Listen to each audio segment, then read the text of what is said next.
এখানে কি লিখেছে উপরে? ওয়াজিব গুন্না, ওয়াজিব গুন্না।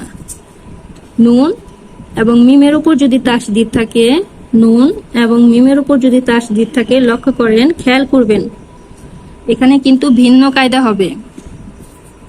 নুন এবং মিমের উপর যদি তাসদিদ থাকে, সেক্ষেত্রে আমরা দুইবার ধরবো ঠিকই, তাসদিদের ব্যবহার দুইবার হবে, কিন্তু নুন এবং মিমকে গুন্না সহ ধরতে হবে, গুন্না সহ ধরতে হবে।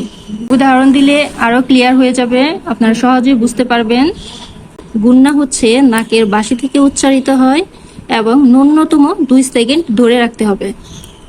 তাহলে আমাদের উচ্চারণ হবে আন্না, হামজা নুন জবর আন, নুন জবর না, আন্না।